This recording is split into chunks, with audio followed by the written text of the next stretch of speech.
PS2 is one of the most revolutionary consoles ever created, boasting 155 million units sold and 1.5 billion copies of games sold over its lifetime. You can tell that everyone loved this console, and for good reason. It was truly a powerhouse of a system, and a true staple in every child's household, especially my own. The PS2 redefined gaming, releasing some amazing titles as well as it being one of the best follow-ups to an already great console, the PlayStation 1. Silent Hill, Gran Turismo, GTA San Andreas, Resident Evil, and so many more great games were released for the system. And not only games, but also functionality, as the PS2 could be turned into a full-fledged computer, which led it to have some controversy, but aside that, this is the ultimate and greatest system Sony ever released, the PS2, and here's why you need to own one in 2021.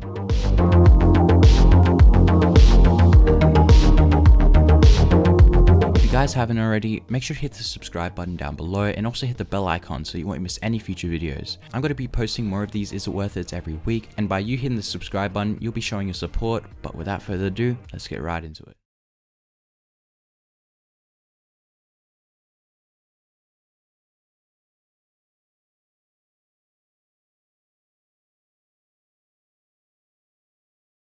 Pioneers have a beginning, and the PS2 is no different. Starting out in 1994, as soon as the PlayStation 1 came out, Sony started immediately drawing out plans for a successor to their first successful console. By 1997, word had leaked out to the press that the console would have backwards compatibility with the original PlayStation, a built-in DVD player, and internet connectivity. Officially, however, as all game companies do, Sony continued to deny that the successor to the PS1 was being developed. Sony had to come up with a competitor for Sega's Dreamcast, which was already becoming a success, with it selling over 500,000 units in 2 weeks.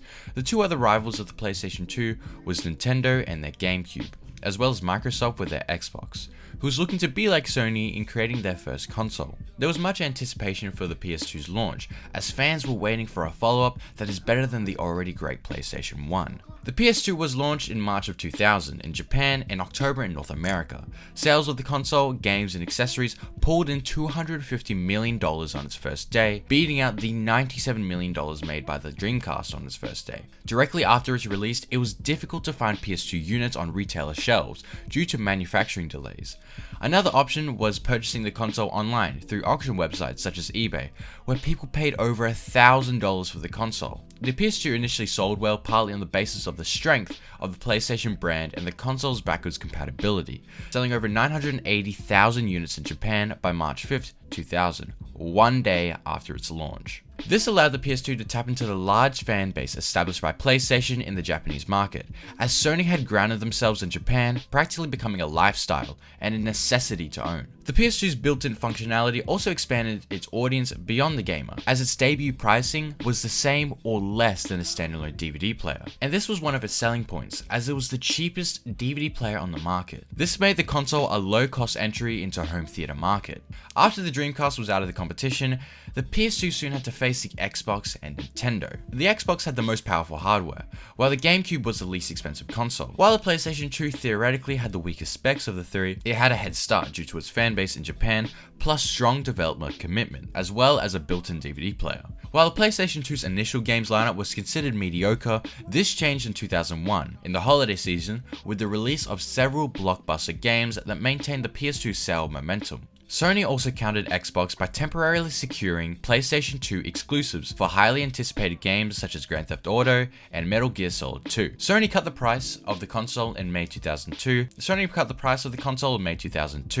From $299 down to $199, making it the same price as the GameCube and $100 less than the Xbox. In September 2004, in the time of the launch of Grand Theft Auto San Andreas, Sony revealed a newer, slimmer PS2. After this whole commotion, the PS2 became the world's best-selling console of all time, beating out Nintendo, Sega, and Microsoft by a long shot. With the history out the way, let's move on to the specs. And for the 2000s, the PS2 really didn't have impressive hardware, especially when it was compared to the original Xbox.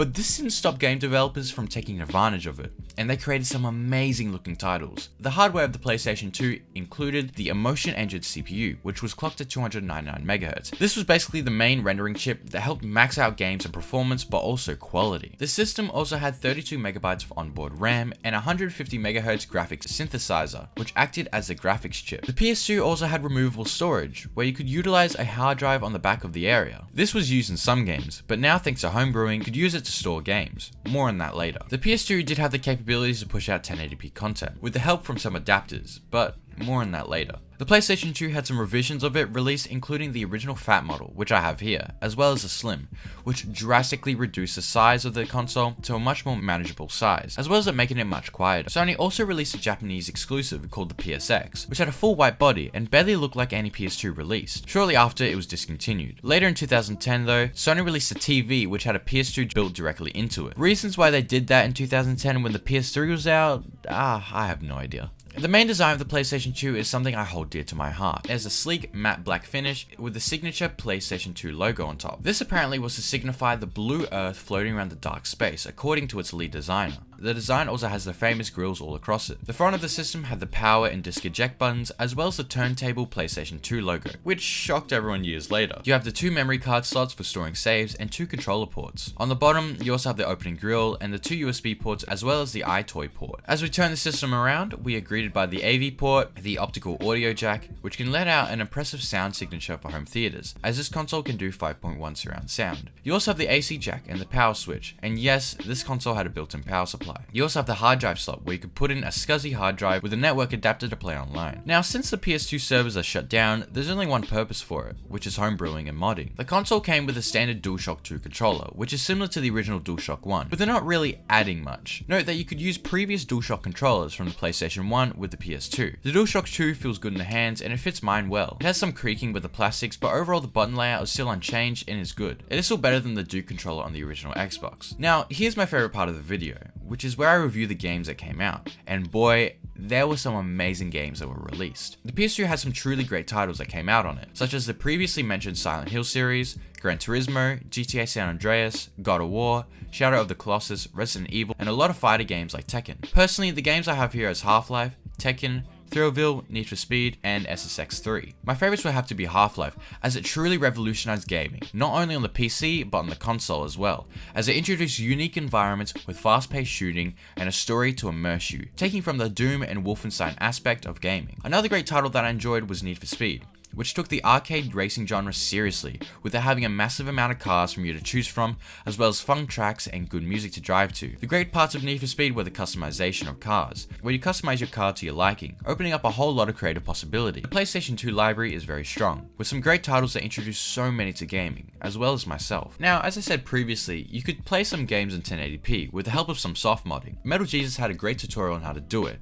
which involves homebrewing your console with freemcboot and taking advantage of the hard drive slot on the back. If you would like me to do a video on how to do it, let me know in the comment section down below. It would seriously change your life with all the games you could play at the ready on the PS2. The UI of the PlayStation 2 is your standard nostalgia look with the classic PS2 opening screen. The PS2 had a simple UI to customize settings and access game saves, as well as being used as a DVD player and a CD player. Also, did you know that those blocks that you see at the beginning of the PS2 startup represented the amount of save games you had? The more saves you had, the more blocks appeared, but the less save games you had, the less blocks appeared. It's pretty cool and something I didn't know until lately. The PS2 wasn't always just a magnificent console that everyone raves about, but had some issues of its own, including lawsuits. A class action lawsuit was filed against Sony in 2002 in a Superior Court of California. The lawsuit addressed the consumer reports of inappropriate no-disc errors, which basically equates to a disc reading error that happened to certain PlayStation 2s. Sony settled this disc read error lawsuit by compensating the affected customers with $25 and a free game from a specified list, and the reduced cost repair or replacement of the damaged system. The console also had this terrifying message that played when you didn't put in a PS2 format disc.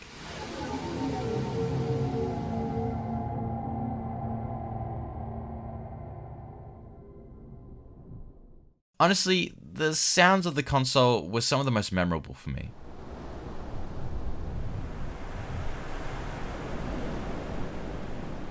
The classic ocean sounds of waves crashing on the rock with the faint spacey sounds playing around in the background, all adding up for a true nostalgia piece. I love my PlayStation 2, and so do other people, as it is truly a staple in people's lives. There are many reasons why you would go out and want to buy a PS2 now, especially during these lockdown times, as it can act as a gateway to play some of the truly amazing games. And sure, the DVD functionality isn't as important anymore, since we have streaming services, but the fact that you can play millions of games is a true great selling point.